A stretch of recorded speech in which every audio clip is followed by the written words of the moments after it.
Olá, internautas da TV 61. Estamos começando mais um bate-papo com Hélio Dolly, aqui com o Hélio do meu lado, aqui, o Alisson Lopes. Como vão vocês? Tudo bem? Tudo bem, Negrão? Tudo bem, Alisson? Todos que estão aí. Parece que o meu som está dando eco. Estão ouvindo um eco, né? Eu não estou percebendo, não. Eu vou fechando meu áudio, aí eu abro só quando eu falar. Tudo bem comigo aqui. Tá, ok. Tudo tranquilo. Hoje é o dia da liberdade de imprensa, né, Hélio?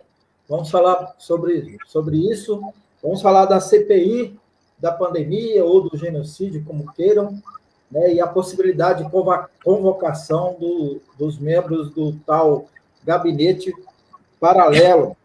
Copa América, né, é outro tema que vai estar aqui no nosso bate-papo com o Hélio.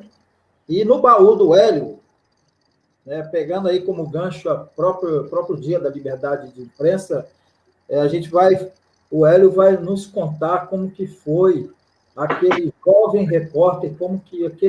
repórter lá dos idos da primeira metade da década de 70 enfrentou a censura à imprensa e com a outra, no caso foi uma epidemia, né? Que foi a epidemia da meningite. Então, esses são os nossos temas aqui do bate-papo com Hélio Dolly. Tudo bem, Hélio? Tudo bem, Alisson? Vamos começar, então? Ô, Hélio, você acha que a CPI ela tá tendo um certo avanço, né? A gente está vendo aí, teve a entrevista com o Gereissati, que ele entre outras coisas, ele coloca que já tem a possibilidade de confirmação, né, de toda essa responsabilidade de Bolsonaro e essa loucura aí desse tal de gabinete paralelo, né? Como é que você está vendo tudo isso, Hélio?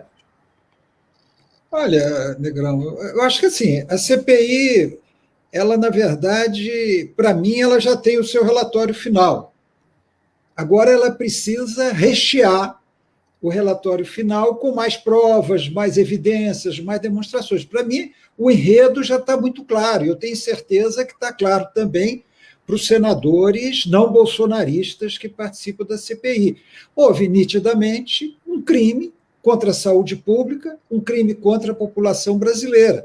Por quê? Porque o presidente Jair Bolsonaro, por diversas razões, eu identifico, vamos dizer assim, primeiro querendo acompanhar o Trump, que no primeiro momento também negou a pandemia, assim como outro líder de direita, conservador, o Boris Johnson, no Reino Unido. Ambos negaram a pandemia no início. E esses são os alinhamentos de Bolsonaro, pela direita.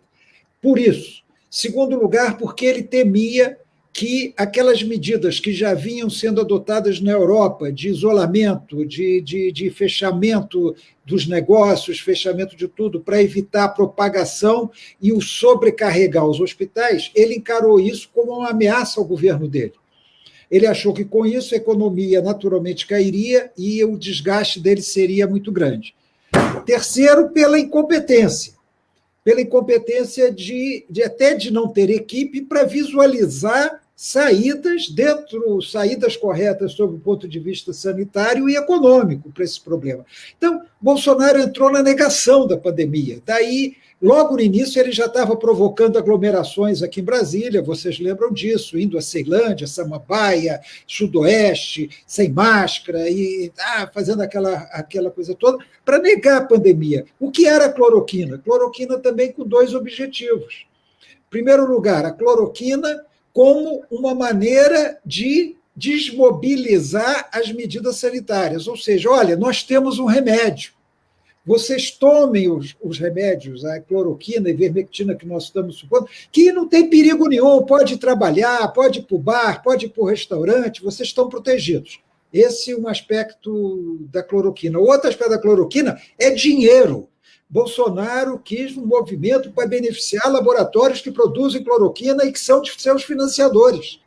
Foi uma razão econômica. Bolsonaro foi um garoto propaganda pago para fazer a propaganda da cloroquina. Ele estava beneficiando economicamente produtor de cloroquina. E quando ele manda o Exército produzir cloroquina com recursos públicos, foi para atender a primeira objetivo dele, que era desmobilizar a população em relação aos cuidados diante da pandemia. E aí a não compra de vacina é uma decorrência natural disso. Não comprar vacina, por quê? Porque tem a cloroquina. Por que nós vamos gastar dinheiro com vacina? E a tese da imunidade do rebanho. Vamos deixar todo mundo... Bolsonaro falou isso claramente, Negrão. Não foi, Alisson? Alisson não lembra.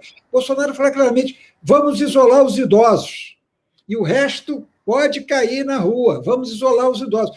Bolsonaro calculou o seguinte, vai matar idoso. Não faz mal matar idoso, vai até aliviar a Previdência. Teve uma assessora do governo, aquela Solange, que eu esqueci o sobrenome dela, que disse... Se morrer idosos vai ser muito bom para a Previdência Social. Ela não falou com essas palavras que eu estou falando, mas ela disse exatamente isso. Matar idoso vai ser bom que morrer idoso para a Previdência vai ser muito bom. Então, ele apostou nisso. Então, esse enredo está feito. Eu não digo que eles já vão ter a conclusão em relação aos governos estaduais, em que houve realmente muita roubalheira, inclusive aqui em Brasília. Houve roubalheira de governos estaduais, houve roubalheira de prefeituras. Mas a CPI é uma só com 90 dias para investigar um gigantesco governo federal. Ela se meter a investigar governos estaduais não vai dar certo, porque, primeiro, ela não vai conseguir investigar 27 unidades federativas, 27 governadores, 5.540 prefeitos. Ela não vai conseguir. Eu garanto para vocês que, na maioria desses, houve roubalheira sim. Na maioria, não vou dizer em todos. Houve roubalheira sim. Ela não vai investigar isso. Isso aí foi diversionismo para tirar a culpa do governo federal. Então, a CPI devia se concentrar nas questões do governo federal e os deputados estaduais e deputados distritais, no caso aqui de Brasília, deveriam ter vergonha na cara para abrir CPIs nos estados e no Distrito Federal para investigar essa situação local. O senador Isalci, aqui de Brasília, está insistindo na convocação do governador Ibanez Rocha aqui de Brasília. Tudo bem, se vai convocar governador, tem que convocar o Ibanez Rocha.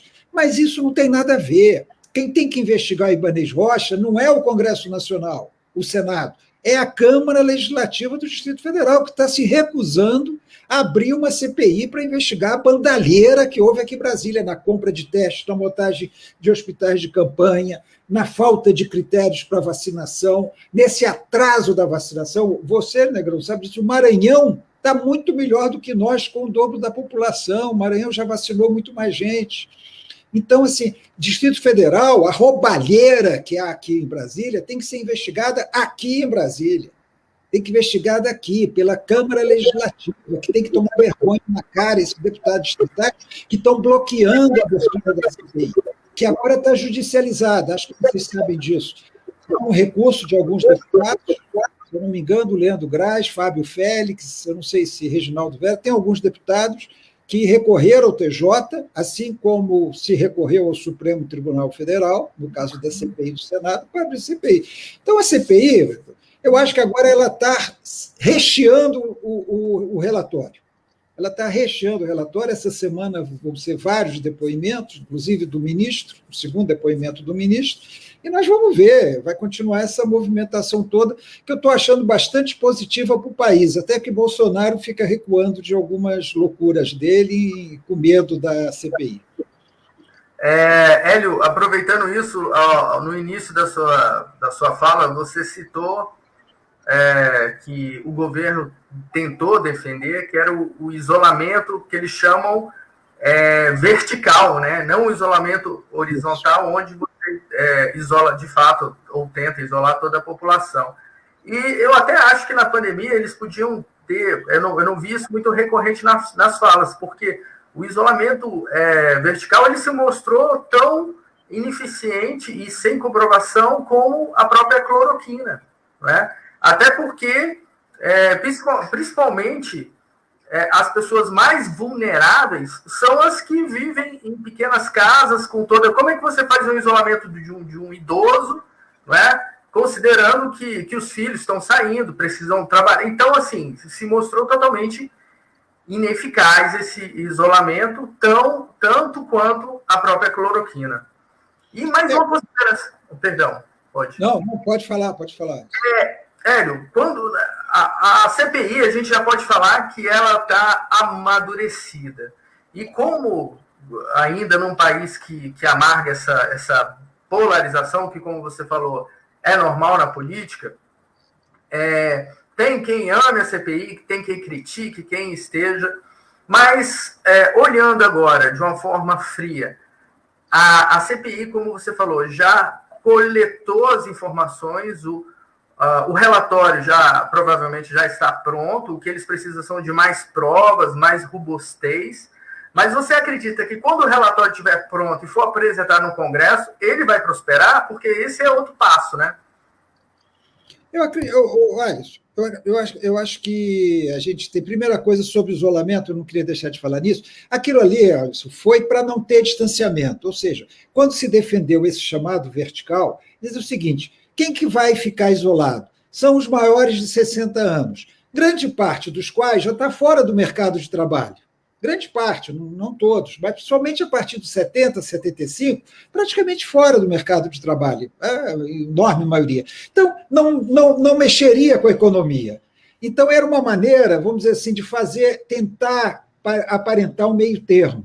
Olha, nós somos a favor do isolamento, mas só dos idosos, só dos grupos de risco, só dos que têm comorbidade, que aí você mantinha o grosso da população no mercado de trabalho, continuando a se infectar no mercado de trabalho e levar, como você disse, levar a infecção para dentro de casa, onde estavam os idosos. Mas, em relação à CPI, eu acho que a CPI, mais uma vez, vamos repetir aqui, todo mundo sabe como começa, ninguém sabe como acaba. É o jargão jornalístico aí que se convencionou usar.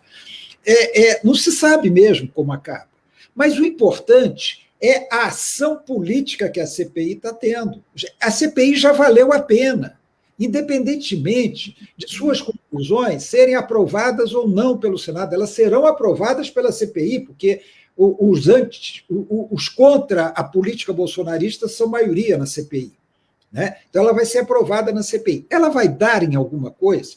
Ela vai fazer o que sempre faz, ela vai propor, ela vai enviar ao Ministério Público Federal, mas o Ministério Público Federal é o Aras, que é o sabujo do Bolsonaro. Né? Vai cair no Aras lá, eles não vão querer responsabilizar o presidente, até porque a lei diz que ele não pode ser criminalizado por ações, a não ser crimes de responsabilidade, durante o mandato, a não ser em crime de responsabilidade. É crime de responsabilidade? Vai ter que se criar aí uma argumentação jurídica nesse sentido. Vai ser investigado. Eu acho o seguinte, o que vai dar a CPI, para mim, não é o mais importante. O mais importante é que a CPI está mostrando uma realidade ao país. É claro que os bolsonaristas não querem ver e a negam, mas ela está mostrando uma realidade, ela está tendo um alto índice de audiência, porque as emissoras, não é só a TV Senado que está transmitindo, as emissoras de notícias, Globo News, CNN, Band News, estão transmitindo a CPI, então muita gente está em casa ainda, tem muita gente que tem tempo para ver, não pode não ver o dia inteiro, mas ver pedaço da CPI, ela está exercendo um papel pedagógico muito interessante, com todos os problemas, com defeitos, com erros que têm cometido, os próprios senadores vamos dizer, do lado bom têm cometido alguns erros, mas ela está sendo muito positiva. A conclusão dela vai ser, obviamente, aquela que o senador Tasso Gereissati, que é do PSDB, disse hoje. Está claro que Bolsonaro é responsável pelas mortes, está claro que o culpado é Bolsonaro. Como disse, acho que o senador Renan, está claro que o ministro da Saúde é o Bolsonaro. O ministro da Saúde é um títere do Bolsonaro. E esse Queiroga é também, tanto é que ele não conseguiu nomear a doutora Luana Araújo. Por quê? Porque quem manda é o Bolsonaro.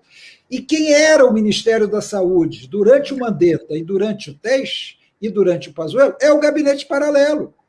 Era aqueles idiotas, aqueles médicos ignorantes, pretensos cientistas, que estavam ali contra a vacina, defendendo a cloroquina, dentro desse projeto bolsonarista, que eu tentei sintetizar no início do nosso programa. Então, está claro isso está muito claro. E o Queiroga vai lá agora, eu tenho até pena dele, né? Porque vai chegar lá e ele vai dizer que tem autonomia. Só tem autonomia para fazer o que tem. Por que a doutora Luana não foi nomeada? E por que Bolsonaro continua andando sem máscara? O senhor não disse que é a favor da máscara? Por que Bolsonaro continua fazendo aglomerações à custa do dinheiro público? Porque está custando uma nota. Essa brincadeira do Bolsonaro de sair de moto, de pegar helicóptero, de pegar avião e aglomerar em tudo quanto é lugar, está saindo uma nota para o país.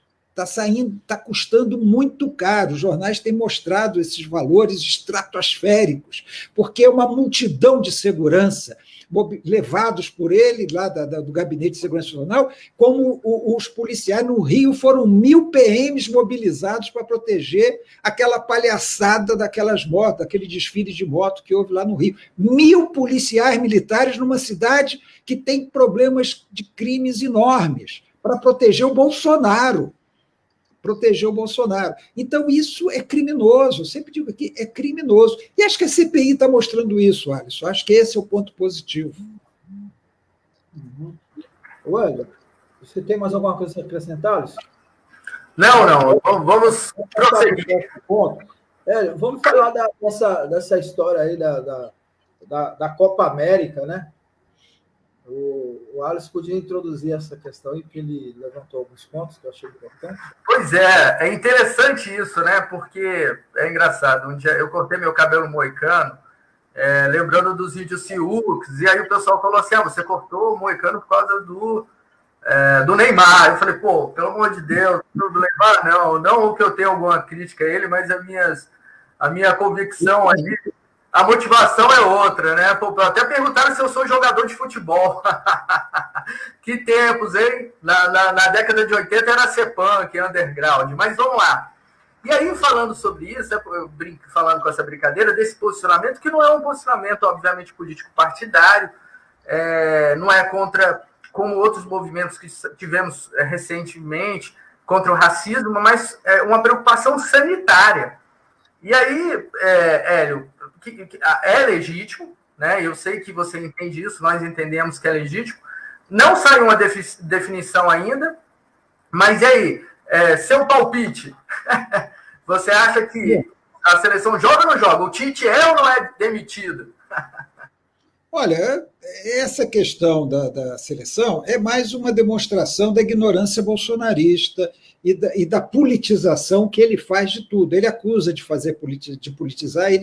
Primeiro, Alisson, olha, eu tenho muita coisa contra o Neymar, tá? Ainda bem que você não seguiu ele. Tem muita coisa, tanto do ponto de vista da pessoa Neymar, quanto do profissional de futebol Neymar. Agora, é um craque, eu não tenho dúvida nenhuma. Agora, tem muita coisa contra o Neymar. Neymar, eu acho que Bom, mas não vamos falar do Neymar. O que eu acho é o seguinte: o Bolsonaro viu na desistência da Argentina por razões de pandemia, e da Colômbia, porque está numa deflagração social muito grande, protestos contra o governo, ele viu nisso uma oportunidade de, mais uma vez, demonstrar seu negacionismo, sua ignorância. Foi falar com o presidente da CBF, que é aquele cara que assediou a secretária, é um empresário rico que ficou rico com futebol. Ele não era rico até assumir cargo na Federação Paulista de Futebol. A partir daí, ele multiplicou inúmeras vezes seu patrimônio, hoje é sócio de várias empresas. Eu até soube que é distribuição. Eu gosto muito daquele chocolatinho Bis, né? Eu soube até que ele é sócio da empresa que distribui o Bis, já estou pensando em parar de comer o Bis. É um bandido. Caboclo é bandido, não tenha dúvida, é um bandido, ladrão, corrupto. Aliás, como grande parte da CBF ao longo de todos os anos passados, desde João Avelange. Inclusive, salvo engano, depois a gente pode confirmar, mas parece que ele foi afastado do cargo, né? Hoje. Não, foi afastado pela comissão de ética. Aliás, foi uma surpresa no Brasil. A CBF, a Confederação Brasileira, tem uma comissão de ética. Ninguém sabia que tinha ética na CBF. Foi uma novidade saber que tem ética na CBF. A comissão de ética da CBF, diante das evidências das gravações, o afastou por 30 dias, enquanto dura a investigação, vamos dizer, a apuração dos fatos. Mas ele é um bandido, e ali está a voz dele, está testada por perito, que é a voz dele, tudo. Eles acertaram de fazer a Copa América aqui, que é uma maneira de, olha, pode ter futebol, pode ter pandemia, bobagem. Aí esses governadores sabos do Bolsonaro, como o nosso Ibanez Rocha aqui, que é um bolsonarista, um negacionista, também ignorante, não entende nada de pandemia, só fez besteira, a partir do primeiro momento acertou, com um mês se vendeu a Bolsonaro em troca daquele orçamento secreto que levou dinheiro até para o Piauí, então aceitaram logo, alegremente, realizar a Copa América. Só que eles não combinaram com os jogadores, não combinaram com a comissão técnica. E está havendo esse movimento que nós não estamos compreendendo bem, porque eles estão mantendo bastante silêncio a respeito disso. Eu confesso a você, primeiro, a Copa não deveria se realizar. A Copa América deveria ser suspensa. Ah, mas tem Campeonato Brasileiro. É diferente. É uma movimentação grande de 10 seleções para o Brasil, com hospedagem de estrangeiros que podem trazer cepas novas para o Brasil, podem levar cepas daqui para os seus países ao voltar. Jogadores que custam caríssimo aos seus times podem pegar a Covid, ser obrigado a cumprir quarentena e não voltar para jogar nos campeonatos europeus. Então, tem uma série de fatores que tornam diferente a Copa América de Libertadores. Eu vi alguns jornalistas, mas se pode Libertadores, por que não pode América? Eu acho que não deveria ter Libertadores. Até porque, você falando nisso, me ocorreu que vários países têm um rigoroso controle sanitário de entrada e saída, é verdade. Um time jogando, depois quando ele vai retornar, ele pode ser barrado ou ficar 20 a 30 dias antes de conseguir entrar no país. Na Europa, imagina a Europa recebendo esses jogadores sul-americanos que jogam na Europa, que são muitos, voltando para lá depois dessa festival no país que está numa das piores situações de pandemia nesse momento. Então, isso é complicado, a Copa América.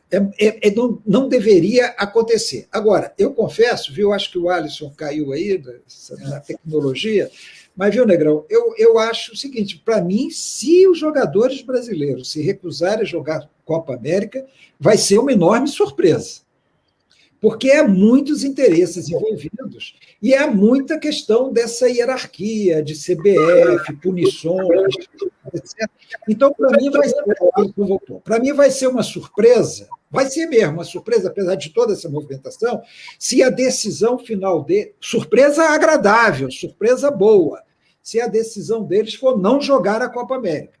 Mas eu acho, eu não tenho informações, eu estou vendo que os repórteres esportivos estão com pouca informação, inclusive os que estão lá na Granja Comari, imagina eu aqui em Brasília, que nem sou repórter esportivo, mas eu acho que a decisão deles vai ser protestar, vai ser reclamar, mas eles vão jogar. A minha impressão é que vão jogar. A Federação Argentina já informou que vai jogar. Havia uma expectativa em relação a isso. Agora, você vê a gravidade da situação no Brasil.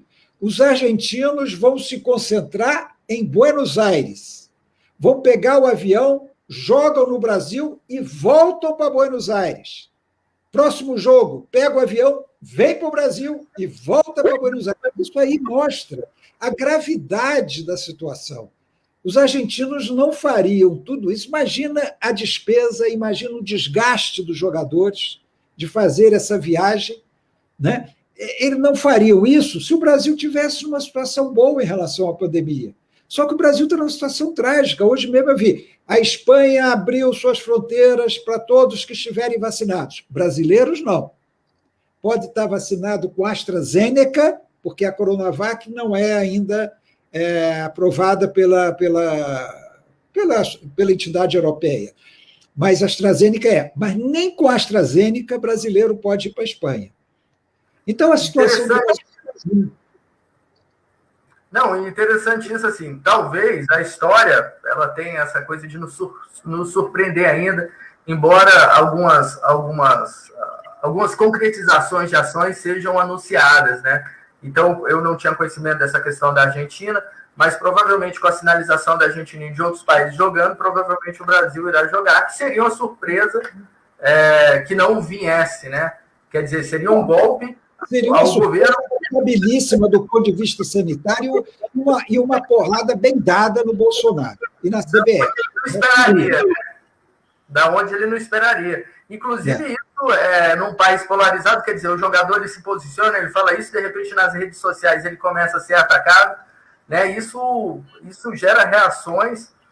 E aí, Hélio, eu vou dar aquele pulinho ali de história, eu estava falando com você, durante vários atletas, porque apesar de não ser um ato político partidário, como nós falamos, é um ato vivemos uma pandemia, é um ato de proteção sanitária, né? Mas durante a história, e principalmente agora também, nós temos atletas que se posicionam politicamente contra as questões raciais, contra a violência. Isso tem sido recorrente e, inclusive, aqui no Brasil e fora, tem exigido um olhar diferenciado. Nos Estados Unidos parece que se flexibilizou, de certa maneira, isso. Aqui no Brasil ainda tem, né, muitas divergências do atleta ele se posicionar. E aí, nós temos aí ao longo da história, e eu gosto de boxe, apesar de não ser um bom entendedor, mas o Cassius Clay, que se converteu ao islamismo, virou Muhammad Ali, e que perdeu um título mundial por se negar aí a guerra do Vietnã, não é? E nós tivemos outros atletas, né? Tivemos o Jesse, né? Salvo engano aqui, Jesse Owens, né? Que ele ganhou medalhas e levantou a mão, mostrando, né? Surpreendendo os Estados Unidos naquela época ainda, na Alemanha, na Olimpíada, né? Se aproxima a Olimpíada, confrontando as ideias nazistas ali de Hitler. E aí eu gostaria que você falasse um pouco disso também, de que você viu. Eu citei o Eden Joffre. O Eden Joffre, ele é o galinho de ouro, é um campeão, mas eu fui surpreendido. Eu li uma biografia do Carlos Marighella, onde citavam que o tio dele havia participado de organizações clandestinas do Partido Comunista e que isso influenciou também o Eden Joffre e que foi, né? Depois ele foi vereador no Rio de Janeiro, isso? No Rio de Janeiro, não, foi São Paulo. Isso, São Paulo. Ele falava do Arocha ali, ele era criado ali. O que você acha disso? É porque essa manifestação, eu sei que não é para tanto, mas esse posicionamento dos jogadores do Brasil em relação a essa questão pontual da pandemia, o que você lembra disso, desse ativismo ali de Muhammad Ali, de Eden Joffre e de outros tantos atletas brasileiros que usam também a sua notoriedade para marcar uma posição política? Olha, eu acho que, primeira coisa, há muita confusão quando se fala disso entre a política partidária e as questões políticas transcendentais para a sociedade, para a humanidade. Uma coisa é um atleta se posicionar a favor de um candidato.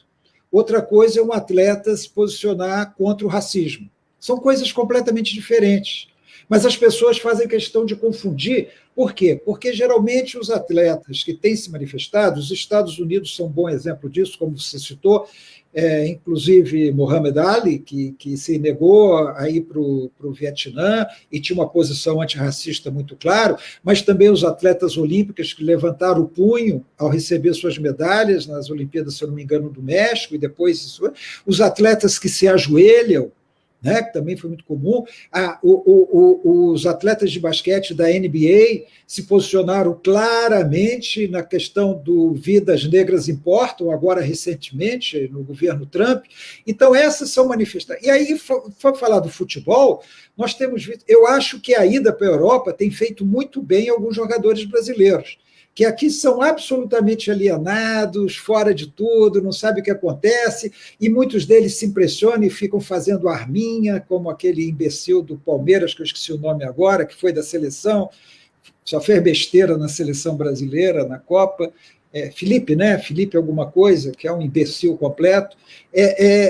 Então, os jogadores brasileiros aqui, eles ficam intimidados pelos seus clubes. Nós temos uma direção bolsonarista no Flamengo, que é hoje, indubitavelmente, o maior time brasileiro, né? Mas tem uma direção bolsonarista. É óbvio, os atletas se sentem constrangidos. Nós vimos no passado o Afonsinho, do Botafogo, né? Nós vimos o Sócrates e a democracia corintiana.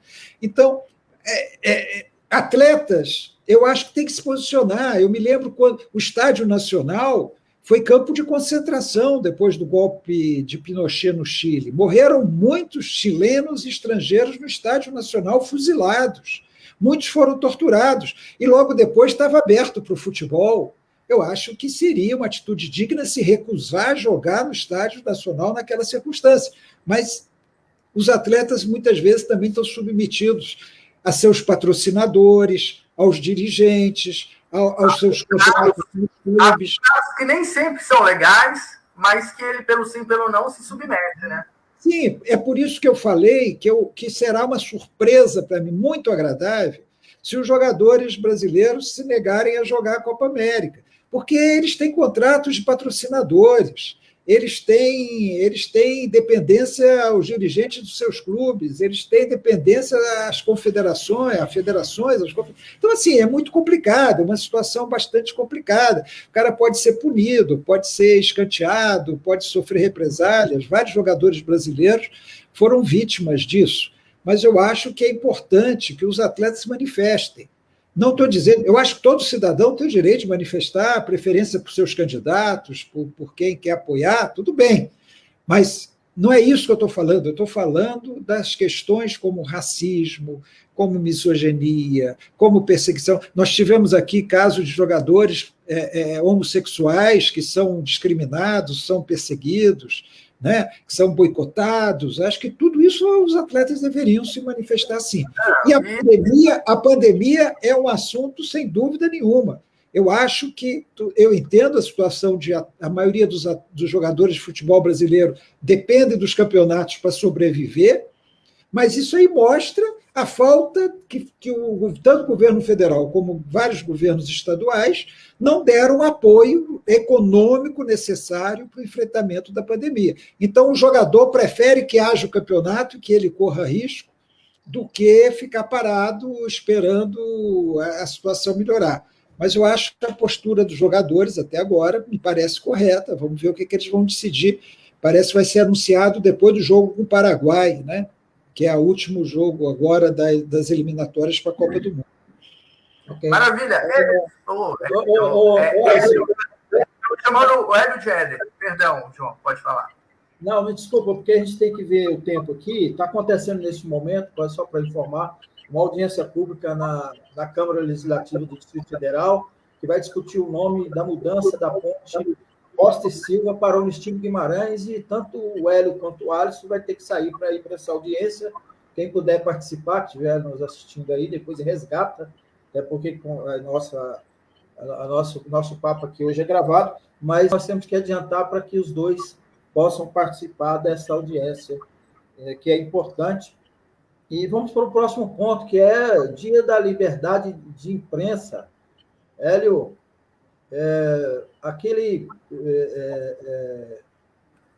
desculpa. Hélio, eu queria que você já emendasse, eu acho que poderia ter 2 pontos aí no tratamento desse assunto. Primeiro, você falar da liberdade de imprensa agora, conjunturalmente, né, nos tempos atuais, como que está essa situação no Brasil, como que você está vendo nesse governo reacionário de Bolsonaro, e depois a gente já emenda no baú do Hélio, que no baú do Hélio eu estou curioso para saber como que aquele jovem repórter lá no Congresso Nacional, aqui em Brasília, enfrentou isso. E depois, na sequência, a gente fala sobre a epidemia de meningite.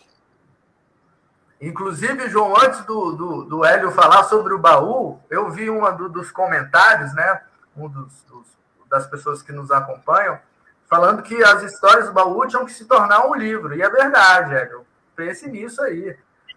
Faça um livro disso. Compartilhe esse conhecimento. Não deixe ele guardado, não. Boa ideia.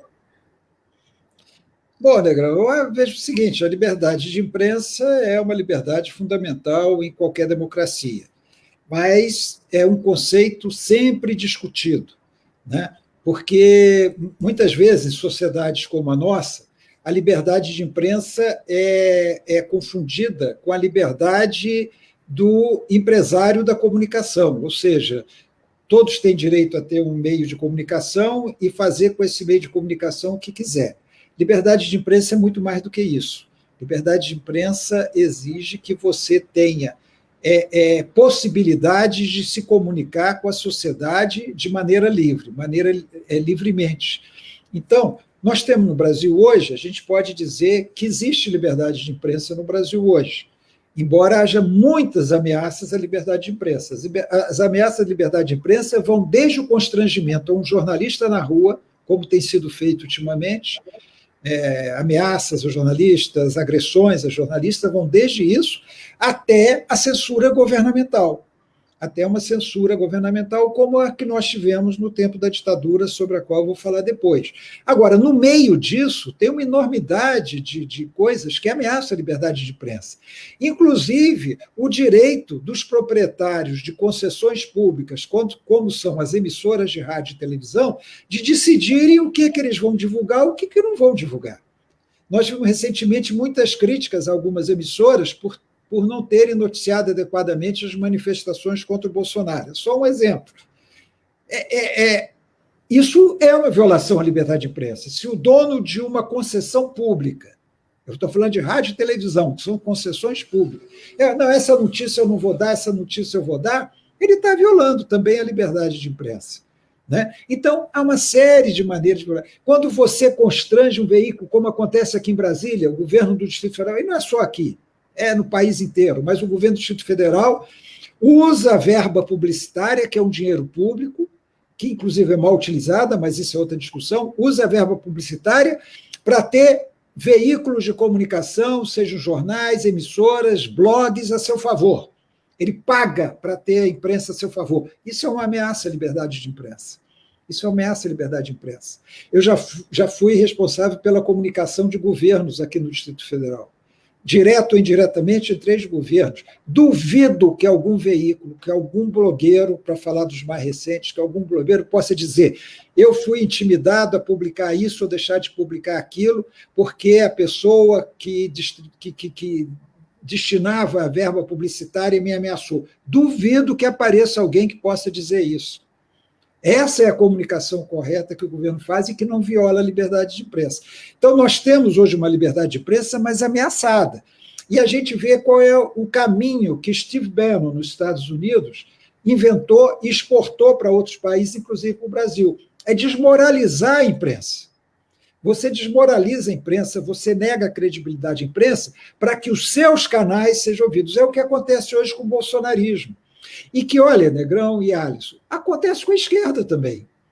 Quando a gente vê muitas vezes tanto os bolsonaristas quanto a esquerda tentando tirar a credibilidade, desautorizar a imprensa, tudo bem, a imprensa tem posições, defende interesses contrários à esquerda, defende. A imprensa defende interesses contrários aos bolsonaristas, defende, mas não é por isso que ela deva ser desacreditada. Por quê? Porque desacreditar, você está, na verdade, querendo dizer que só os seus canais dizem verdade. E aí você cria novos monopólios e cria bolhas. Eu sei que eu estou sendo bastante sucinto no pouco tempo que a gente tem, mas eu quero dizer o seguinte: com todos os defeitos, a imprensa tem que ser mantida, ela tem que existir. E eu sempre falo para o pessoal da esquerda: já pensou se a Globo tivesse do lado de Bolsonaro, como é que nós estaríamos hoje? Então, acho que a gente tem que pensar nessas coisas. A imprensa é importante, mesmo com seus defeitos todos, e que são muitos. Mesmo com seus defeitos todos, e que são muitos, ela tem que ser respeitada. E os jornalistas, principalmente aqueles jornalistas interessados em apurar corretamente, em levantar a notícia corretamente, informar corretamente, têm que ser respeitados. Não, inclusive, Hélio, completando essa questão da fala, já tem praticamente uma década que a gente tem acentuado, porque, em certa medida, crise de representatividade sempre tivemos. Eu sempre ouvi meus pais, meus familiares, amigos criticando o poder posto, né, por toda... Né, afinal de contas, vivemos num dos países mais desiguais do mundo. E aí, quando nós nos referimos à crise de representatividade que derruba os governos, que, enfim, e tem se intensificado nos últimos 10 anos, quando você fala da imprensa e desse descrédito que tentam impor à imprensa, de certa forma, está no mesmo bojo assim, eu vejo nessa geleia geral em relação ao STF. Eu tenho muitas críticas ao STF, mas ainda é um pilar do nosso Estado Democrático de Direito. O Congresso, se eu for analisar, não me representa, porque a maioria dos deputados e senadores que eu acredito que fazem alguma coisa por um país, eu não vislumbro como se fosse maioria. Mas, mesmo assim, eu não quero fechamento do Congresso. Não é? E se a gente percebe que a opinião pública bate e que o nosso presidente, seja o nosso governador, o presidente ou o vereador, ou seja quem for, recua, é porque ele ainda ouve as instituições e elas têm peso. Então, eu acho muito importante a liberdade de imprensa, né? Porque, na verdade, ela vai garantir não só dos jornalistas, mas de toda a sociedade. Né? Eu, que estou aqui dando minha mera opinião, não teria essa possibilidade se não tivesse minimamente essa liberdade para poder exercer. É uma coisa que nós temos que preservar a todo custo, né? Temos que preservar essa liberdade a todo custo, porque sem ela vai ficar muito mais difícil qualquer atuação política e até coisas mais graves, como nós vamos falar agora no baú, né, Negrão? Vamos para o baú. Baú do Hélio. Quando eu falo disso de coisa mais grave, é que eu lembrei para o Negrão hoje que a censura que existia no tempo da ditadura, ela proibia noticiar um surto de meningite que aconteceu no país, começando em São Paulo. Isso em 1974. E estava contando, Negrão, não era uma pandemia como é hoje, era uma epidemia de meningite que surgiu no Brasil. E começou a matar muitas crianças, principalmente em São Paulo, que era a cidade maior. Começou a matar muita criança. Pois a imprensa foi proibida de noticiar o surto de meningite, de dar números, de falar. Então, além das autoridades do governo se negarem a falar, a imprensa foi proibida. Então, você vê a gravidade do que significa uma censura à imprensa. As pessoas ficaram desinformadas. E isso criou, como a notícia se espalhou de que existia a meningite, que as pessoas viam, e que a imprensa estava proibida, criou um certo pavor nas pessoas, um medo nas pessoas. E por que o governo da época, a ditadura, proibiu divulgar? Porque não queria mostrar as fragilidades do sistema de saúde que tinha então. Então, a censura é uma coisa muito séria, muito grave, não é só uma questão política, de proibir uma notícia política, proibir muitas coisas. Eu convivi com a censura em diferentes situações, viu, Negra? Foram diferentes situações. Eu trabalhava no jornal O Estado de São Paulo como repórter quando o jornal passou a ser censurado nas redações. Então, você tinha dois tipos de censura, eu vivi as duas. Uma, o jornal ou a televisão se recusava a aceitar a censura. Então, o censor ia para dentro da redação e todo o material passava por ele. Ele tinha que aprovar o material a ser publicado. O que o Estado de São Paulo e o Jornal da Tarde, que eram do mesmo grupo, né, jornais da mesma empresa, fizeram? O Estado de São Paulo tirava a matéria, que era censurada, e colocava um poema de Camões. O Jornal da Tarde tirava a matéria e colocava a receita de bolo. Então, quando você via um poema de Camões no Estado de São Paulo ou uma receita de bolo no Jornal da Tarde, você sabia que aquela matéria tinha sido censurada, mas você não sabia o que era aquela matéria. Então, essa foi a primeira censura que eu vivi como repórter no Estado de São Paulo. Mas eu saí do Estado de São Paulo e fui ser editor executivo do Jornal de Brasília. Era o segundo cargo da redação. Eu fui ser editor executivo do Jornal de Brasília, e o Jornal de Brasília aceitava a censura. Porque a aceitação ou não da censura dependia não só do posicionamento do veículo diante da ditadura, e é por isso que o Estado de São Paulo e a Veja, por exemplo, não aceitavam, como dependia também da força econômica do veículo. A Folha e o Globo aceitavam a censura. O Estado de São Paulo não aceitava a censura. E o Jornal do Brasil, durante um tempo, aceitou, teve outro que não aceitou.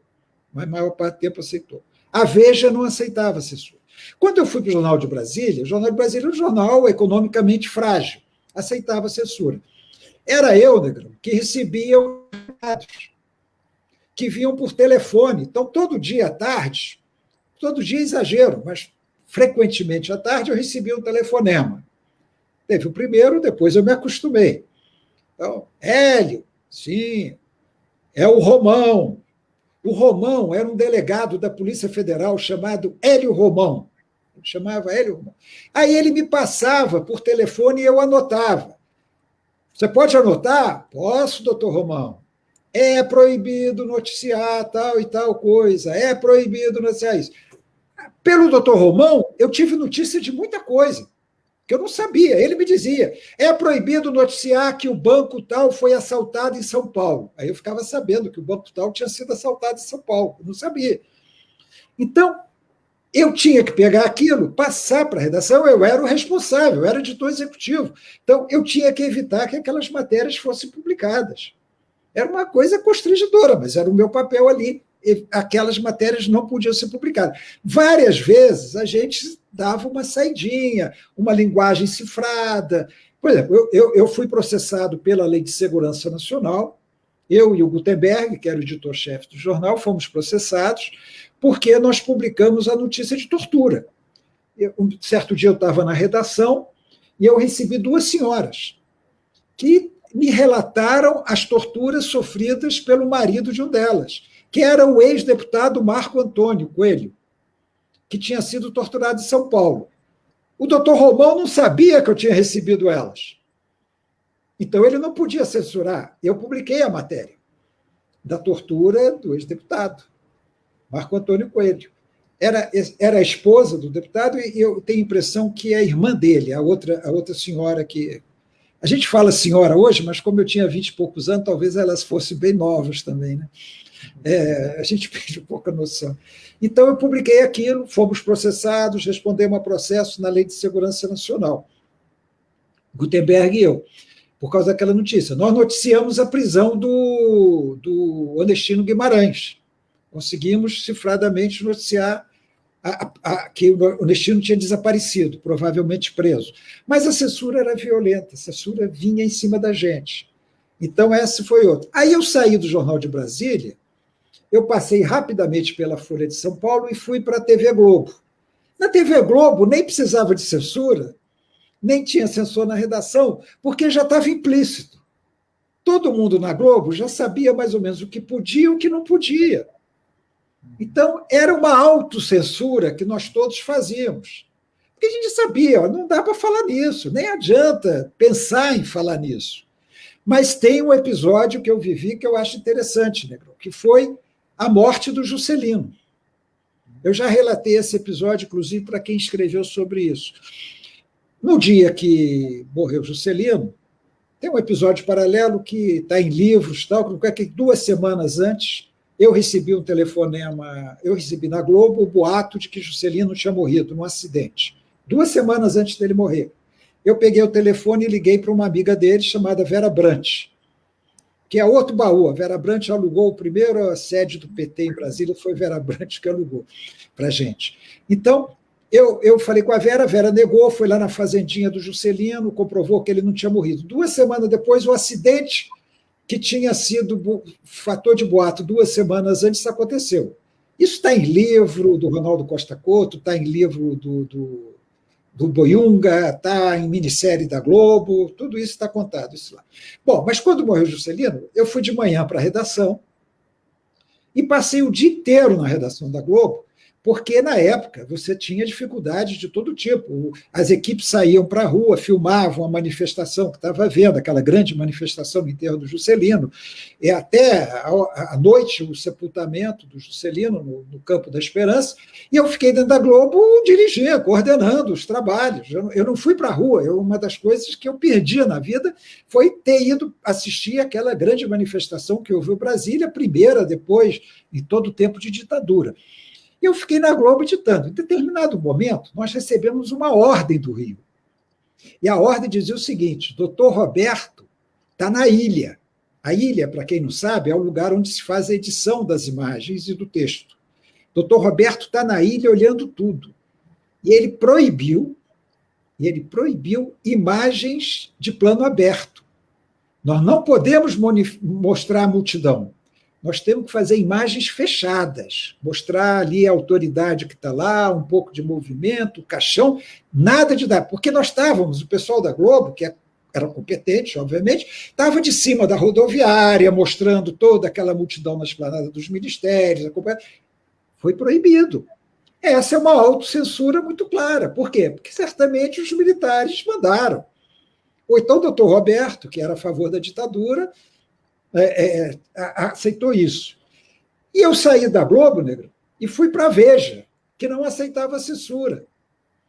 E a Veja não tinha a equipe na redação. A Veja tinha que pegar o seu material e mandar para a Polícia Federal. E aí eu passei por outra experiência também de censura, porque eu escrevia semanalmente para o Opinião, que era um semanário de resistência, imprensa alternativa naquela época, dirigido pelo o dono, né, era o Fernando Gasparian, e o diretor de redação era o Argemiro Ferreira. E tinha todo o pessoal, muita gente da esquerda que escrevia. Eu escrevia toda semana, eu escrevia de Brasília para a Opinião, um artigo para a Opinião. O Opinião era censurado. Vários artigos meus foram censurados. Sabe como é que era? A trabalheira que dava para a Opinião, que era a mesma do movimento. Eles tinham que pegar todo o material, colocar num pacote e mandar de avião para Brasília. Chegava aqui em Brasília, o irmão, que era o apelido do teletipista, era o João Guimarães, era o teletipista da Veja, que fazia esse freela para a Opinião, porque ele fazia para a Veja, fazia para a Opinião. Ele pegava o material do aeroporto e levava na Polícia Federal. Aí a Polícia Federal ficava lá censurando, lendo o material, carimbando censurado, cortando e tal. Empacotava tudo e entregava para o irmão. O irmão ia para o aeroporto, despachava o material pelo avião de volta para o Rio de Janeiro. Era assim, imagina. Era assim que funcionava a censura. Eles se negavam a fazer a censura da Opinião no Rio, na Polícia Federal do Rio. Para quê? Para atrasar a edição, para dar trabalho, para dar despesa. Então, a censura é um negócio terrível. Hoje a gente fala censura como censura. Tá. Não, censura é um negócio muito sério. E imagina o incômodo nosso de se submeter a isso. Seja se submeter de ver sua matéria censurada, impedida de ser publicada, seja como eu fazia de receber os recados do doutor Romão. Um dia, naquela época, não tinha essa coisa de crachá, segurança. As pessoas chegavam e entravam nas redações. Chegavam e entravam. E a gente já conhecia os malucos de redação, eram muitos. Era aquele cara que chegava na redação, dava palpite, a gente convivia muito bem com eles, do mesmo jeito que a gente tomava café dentro da redação, e não tinha problema nenhum, e fazia a guerra de bolinha de papel. Tinha uns malucos da redação.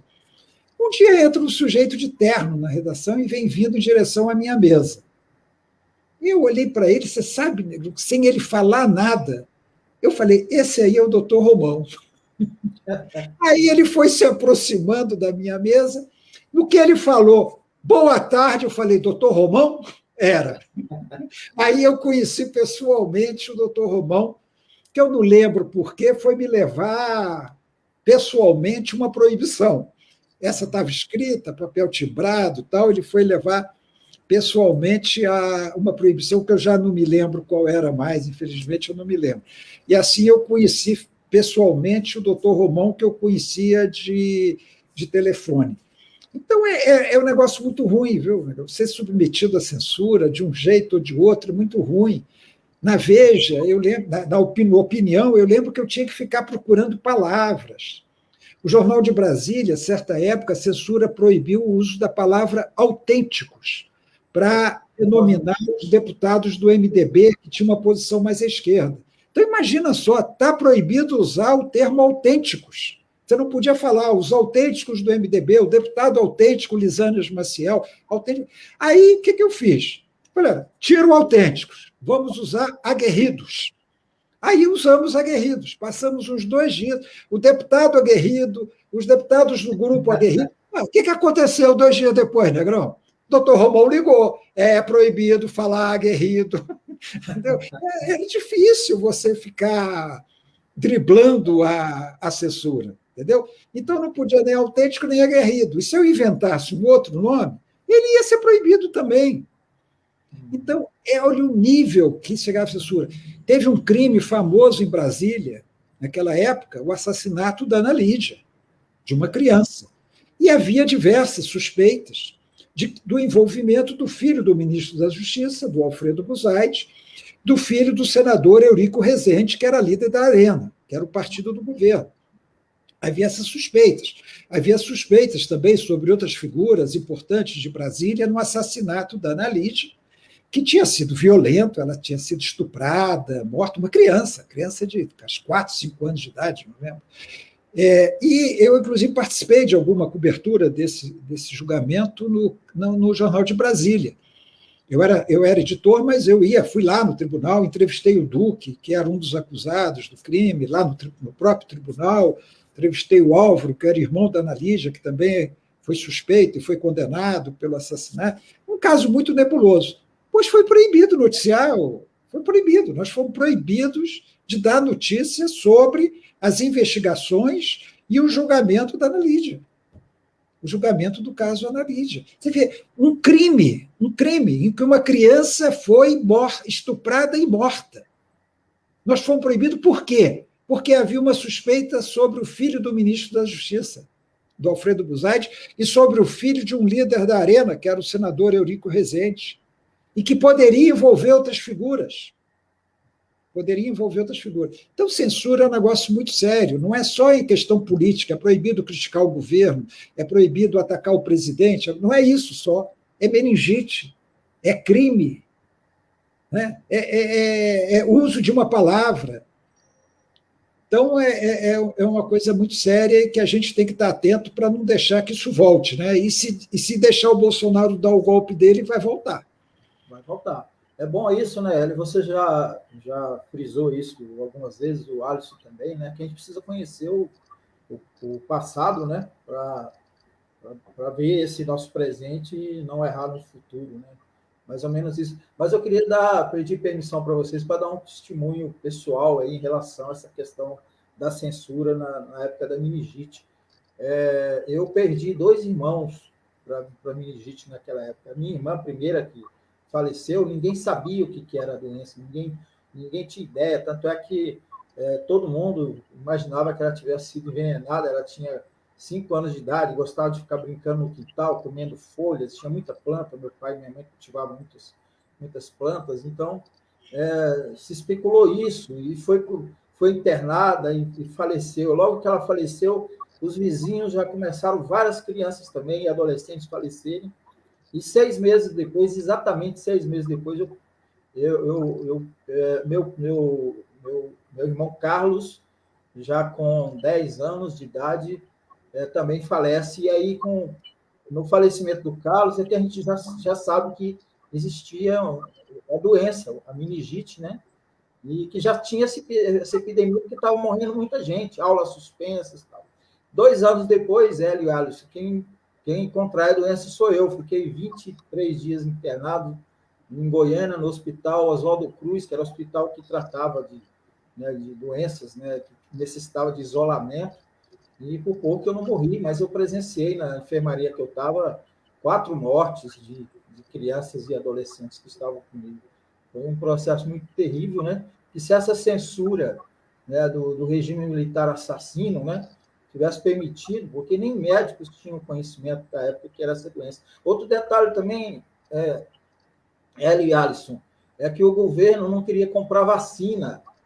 É outro detalhe que tem a ver com a pandemia que a gente vive hoje. O regime militar não queria comprar vacina porque alguns dos países que poderiam fornecer vacina, como Cuba e outros países do leste europeu, eram inimigos políticos ideológicos do regime militar, né?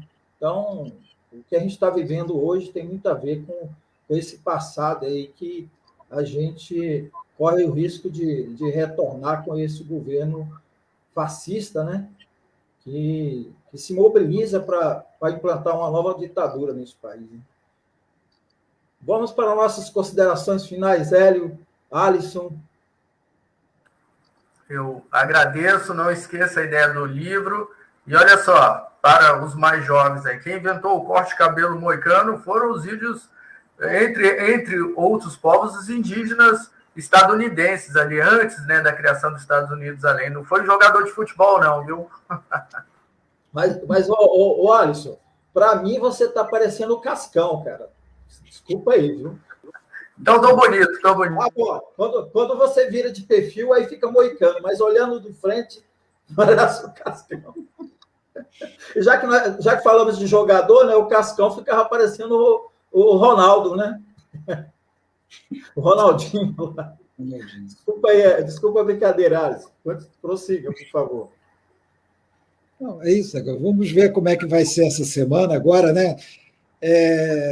Falta de emoção não é, né? Isso aí a gente tem sempre, nós temos CPI a partir de amanhã até sexta-feira, tem uma decisão dos jogadores depois do jogo do Paraguai, também essa semana. O episódio Pazuello continua repercutindo, né? As interpretações, foi por isso, foi por aquilo.